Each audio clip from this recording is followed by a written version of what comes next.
Good evening, intuitives. I figured why not get one more video in. Given the topic of this, it is a witchcraft video. If you don't like witchcraft videos, you don't have to watch it. And I'm going to probably get emotional in this one, sharing some personal stories because it is relevant to today, and I'll explain that later. But, if you're a baby witch, a seeker, a dabbler, someone just interested in the craft, that's why I do these videos for you. And I want to talk about probably one of the most misunderstood aspects of witchcraft, and that is hexing. Now, do all witches hex? No. Some right hand path witches refuse to do any kind of baneful magic. Is hexing by its nature black magic? Yes. Is black magic always evil? No. And there's different kinds of hexing spells and revenge spells, karma spells, which aren't necessarily black magic, the karma spells. And there's romantic hexes, there's baneful hexes, there's curses. So we're going to get into some of that. So, most common being like your typical baneful hex, something where I'd use this. I need to find a use for you. Yeah, this is a hexing candle that was sent to me a couple months ago by a friend because I re-upped a bunch of like anointing oils and a couple herbs, like a bunch of stuff that I get from her shop that I haven't needed in 3 years, and I spent so much damn money. She's like, this is already ready to go. Like, it's already dressed. I'm going to add to it whenever I need it, but right now I have no use for thee. I did, but now I don't. Mainly because I don't know the person's name that I was going to use it for. Otherwise, despite all the circumstances that went down, I would still do that hex for that person because it's the right thing to do. So, baneful hexes are basically, you're wanting something bad to happen to somebody because they deserve it or as a direct result of their action. And deserve it is subjective, but think of it this way. Witches believe in justice. And if justice is not served by the law, it is fine to seek justice as long as the justice, the hex, fits the crime. Um, my first hex certainly did. And actually, my first hex, it'll be 3. No, it was in 03, but it'll be tomorrow. It would be tomorrow. Back in that year was the first time I cast a hex. And it was on, I was in high school, and it was on a college guy who raped my friend Danielle and got away with it. And it was today in 2003 that she told me it happened the day before.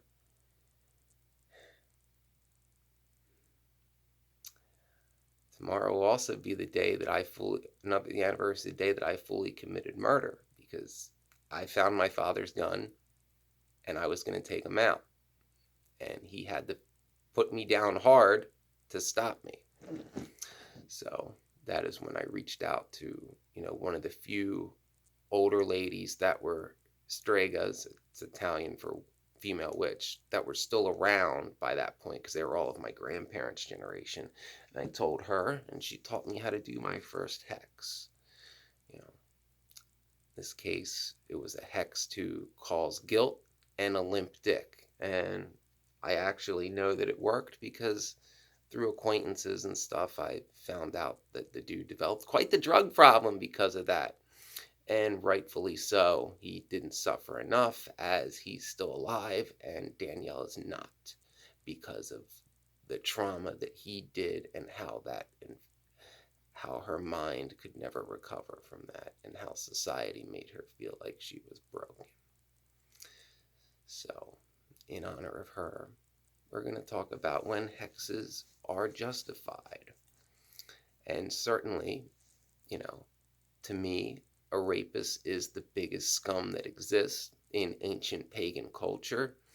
There was no rehabilitation for rapists. You slit their throat and you threw them in a bog because the bog would prevent them from reincarnation, which is a major, belief in, I think, all forms of paganism, if not all, most. Yeah. So a baneful hex would be something like that, hexing a rapist that his dick never works again. Um, you're causing something specific to happen to that person.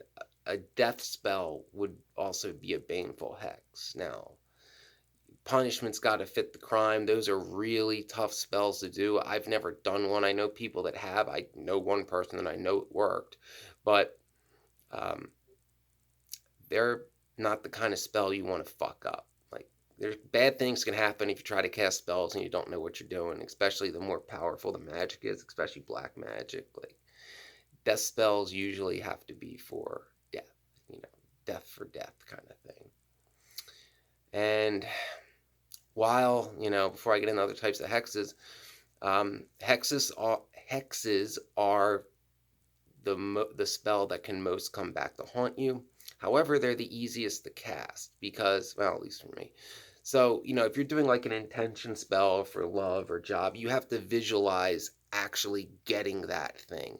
You have to visualize, say love spells are common. Say you're doing a love spell on a specific person, you have to visualize like that person looking at you like they're in love. You have to concentrate so hard that you can physically feel them in your arms, that kind of stuff. And then you have to not obsess about it after you cast a spell and be patient for a while till it works. Hexes, not so much. Blind fury, all your anger, all your hate, all your rage, throw it in there. Sorrow, whatever emotions you're trying to push onto that person, however they hurt you, whatever they did to you, blind fury, which I have no problem summoning. My INFJ rage is it's bad. It's monstrous. Like I could, yeah, under the right circumstances, if the situation justified it, like if someone was in danger, and my only way to protect them from getting hurt would be to severely injure the person trying to hurt them, my fury would carry me through it. I have no doubt. So hexes are easy to cast as long as you know what you're doing. As far as easy to cast, I mean getting that raw emotion out and projecting it to get it to manifest. My most successful spells have been hexes. I've hexed for people. I've hexed a couple times for myself, but mainly I hex for other people, and I usually make them think it over for a month if they really want it, because I'm like, I can't undo this.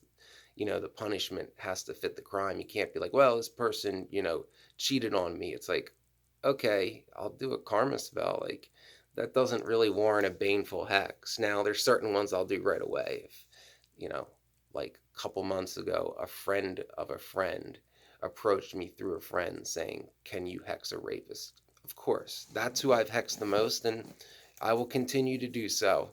You know, it is sometimes the only way victims can get any form of justice. And it's not only the right thing to do, it's mentally soothing for them too, to feel like even if they couldn't say anything at the time, that they can do something about it now. So, I'm more than happy to hex for the hex rapist. A lot of my friends in the right hand path of witchcraft who don't hex, it's me they reach out to when they need one. Because while they won't do it, it's different if you have someone else do it for you. And I'll give that caveat to people not of the craft, like Christians and Jews. Yes, you cannot practice magic. You ain't practicing magic if someone's doing it for you. Just saying. Don't let that stop you from hexing. If they deserve it, hex away. Since I alluded to karma spells, we'll get a little in about them. Karma spells is basically like somebody wrongs you and you want to project that back onto them. That same emotion, like, oh, this person's a liar, this person's two-faced, this person's a cheater, like, karma, you got cheated on, kind of thing. Not necessarily black magic. There is white magic karma spells. And there are some love spells in hexing. Like, the most common one would be miserable without me. So if somebody breaks your heart, you then use black magic to put a spell on them so that they're miserable until they take you back, assuming you want them back. Or some people do it just to make them miserable and let them stew. things of that nature. There can be black magic, hexing, binding spells. Like you can bind two people into a toxic relationship and not let them out. You know, I haven't done one of those. That's really mean. So, hexes can take all different forms. I said baneful. I said, what am I? Oh, curses. Curses are a little bit different. Curses are you're not projecting negative energy right away.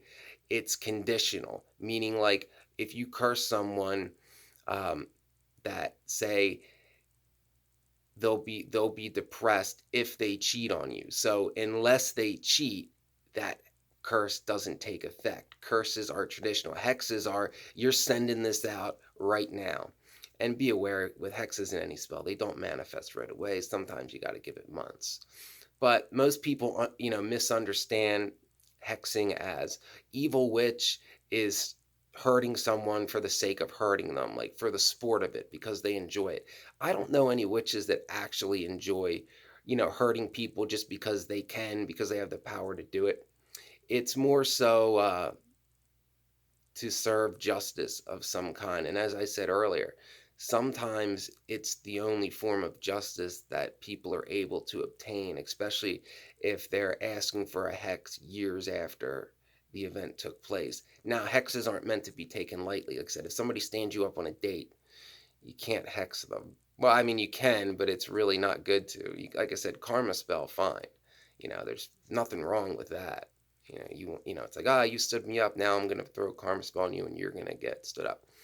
Regret spells. There's regret hexes as well, and basically, if somebody hurts you or wrongs you and shows you no empathy towards it, like they're just basically like, you're you don't matter. I can do whatever I want to do.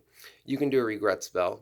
They're not necessarily hexes, although they do exist in the hexing form, and by doing it in the hexing form, it's black magic, and not only are you going to make them feel guilt and regret, you're going to amplify that by like 3 times of the pain you're feeling. So it really is, to teach people who use people a lesson and show no remorse for it. Like, a regret spell would a good time for that would be if you go out with somebody, right? And say like they're acting like you got something real and you're going to be in a relationship, and then listen, girls, if the dude like hits it and quits it, so to say, but he played you and made you think like, no, I want a relationship, I'm not that kind of guy, that's a good time for a regret spell. And I have done them, and they have been effective. Like I said, retribution seems to be my special gift. I think it's because of my fury that I was born with. It's pretty demonic, but remember that hexes aren't necessarily evil. It's what they're used for, what their intention is. I mean, yes, the black magic ones do use negative energy, but sometimes negative energy needs to be used. Like for when I help people hex their rapists, they assist me with the spell. As an empath, I take in their emotions, and it helps them afterwards because they're projecting all that fear, sorrow. Uh, some of them even feel guilt for not speaking up. I already said fear, anger, rage, everything they're feeling, they're projecting that out. And while it doesn't make that go away, most at least have told me that they feel better after doing it, that they got rid of some of that emotion that they've been carrying all this time, and they feel like they did something to stand up for themselves. So it takes a lot out of me when I do those. It's a lot of crying, and I throw out so much rage that I can usually barely stand afterwards, but it gets done. It gets done. Hex them all if I could. But keep that in mind. Sometimes hexes are the best thing for the situation. You shouldn't judge people if they hex. I can understand judging people on what they hex over. If there's something that doesn't truly warrant a hexing spell. That makes sense. So I hope that helped dispel some of the myths of hexes always being evil, and helps everybody understand that hexes a lot of times are seeking justice, that most of the time the person who's being hexed deserves the hex, that really it's the bare minimum of what they deserve, and that it does a lot of good for the people that are rightfully seeking vengeance and retribution, as we believe in the craft. So I hope that helps all the baby witches, seekers, dabblers, and people curious about witchcraft, especially the dark arts. This isn't an, I was about to say intuition, but this isn't an INFJ video. So please don't unsubscribe because of my witchcraft videos. I'm just trying to educate people. I'm not actually casting any magic right now. And if you are interested in the craft, especially the left-handed path, check out some of the people I subscribe to. They're way more knowledgeable than me. They can go way more in depth and possibly give you the information you need if you feel that this is the path calling for you. So remember, when you think no one's there to take justice for you, and that there's nothing you can do against the person who wronged you, and you want justice, a witch will help you. And the goddess Lilith will hear your call.